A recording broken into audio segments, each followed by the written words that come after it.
So guys, Peter back at you.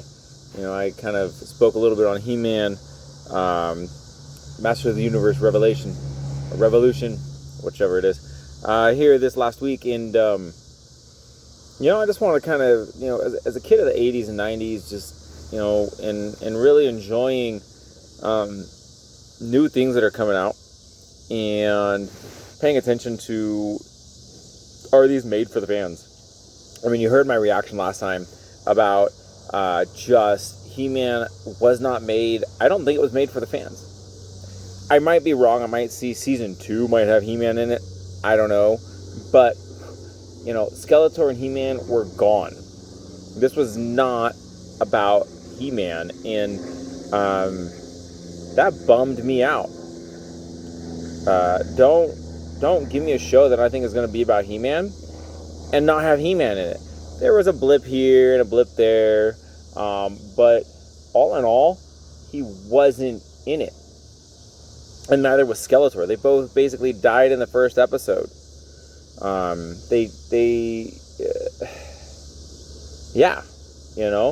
I was like, that bummed me out. I kept watching it, hoping he's going to come back, and he didn't. He didn't come back. Except, he did come back, and then he died again. We got some really cool stuff in there. Don't get me wrong. I think the afterlife, that's what you want to call it, that He-Man gets to go to, that all the He-Men get to go to after they die. I think that was pretty cool. You got to learn a little bit about the lore. I think it was cool learning about about Eternia and the magic, and even learning about dang nabbit, I just slipped his name, Orko, and his past. So that was fun. Seeing the different characters, that was great. I think seeing Mossman and what he actually did was awesome. But my hopes were completely given up that this was He-Man. It wasn't. It did focus on the characters, and I do hope that a Man-at-Arms toy comes out, because I ain't gonna lie, they made him look sick in that series. Like, if there's one toy that, I got He-Man and Skeletor, but if they make a Man-at-Arms, I'm all over that, guys. All over that. And I will get that, and that one looked sick. The rest, they're okay. But it was a cliffhanger, and that does allow us to really figure out what, maybe something. I don't know. We'll see. We will see. The other show that Netflix just came out with was the Transformers. Okay, story-wise, it was enjoyable. It was enjoyable. I did like it. I was bummed that it wasn't really the voice actors that I wanted.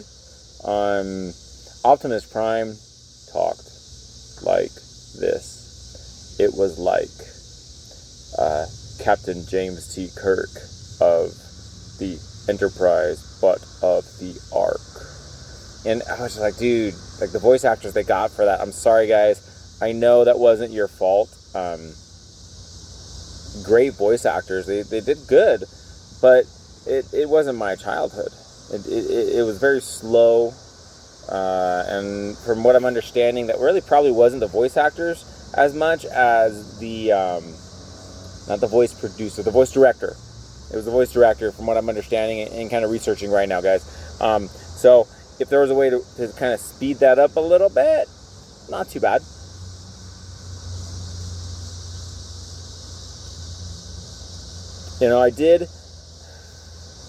I enjoyed how they brought the Beast Wars stuff into it. That was pretty cool.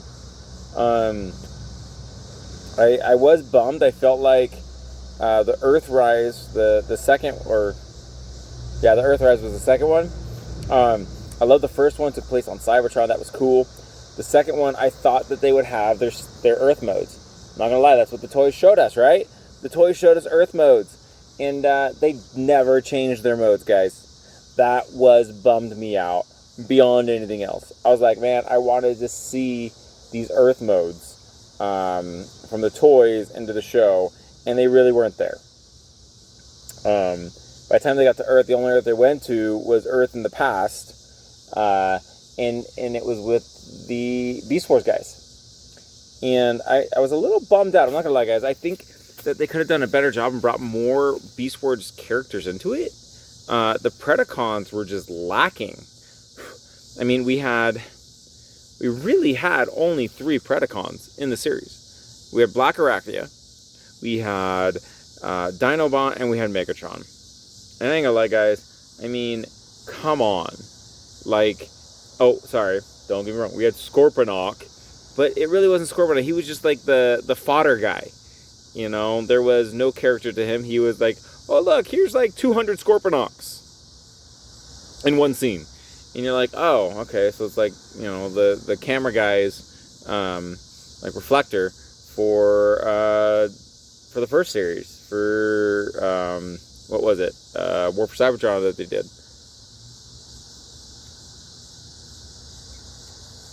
I'm not asking for G1, guys, from any of these shows. I'm not asking for He-Man to be a complete repeat.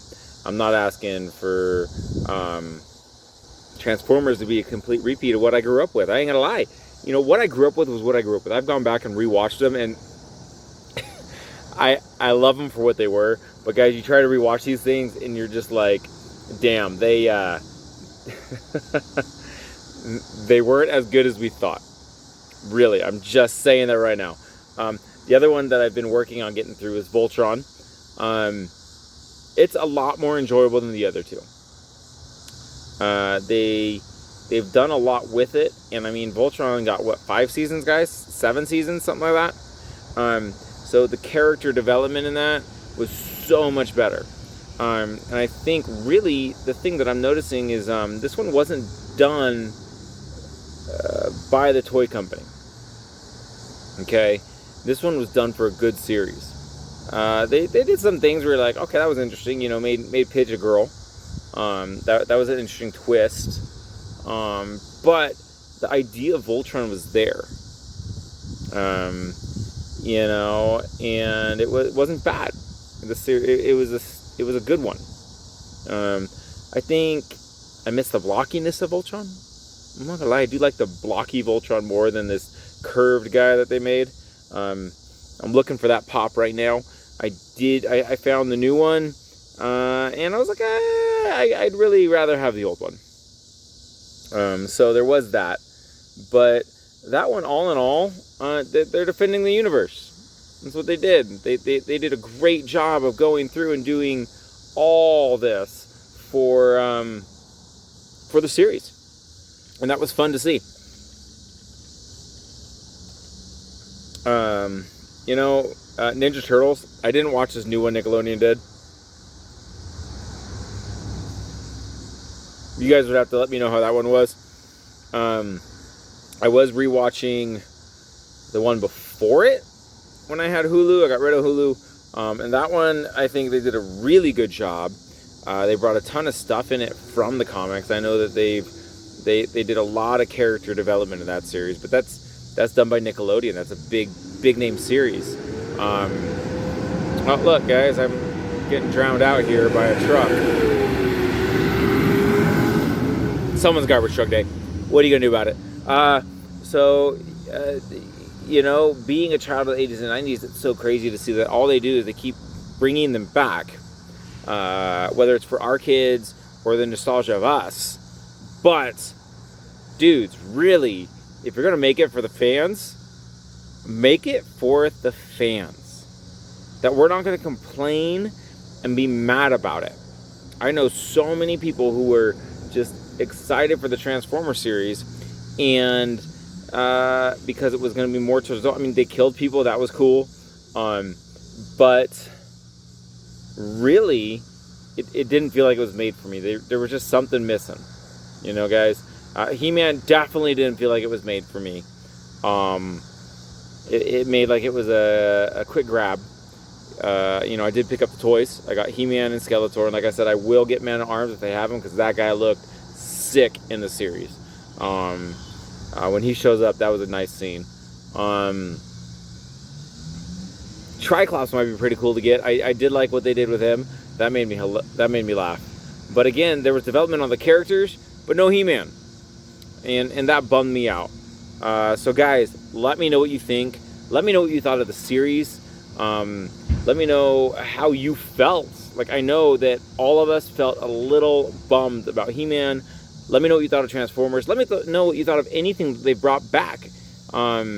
Just so I can go watch it if there's something better, and enjoy our childhood. Guys, this is Peter signing out, and hopefully I hear from you in the comments. Like, subscribe, and I'll talk to you guys later.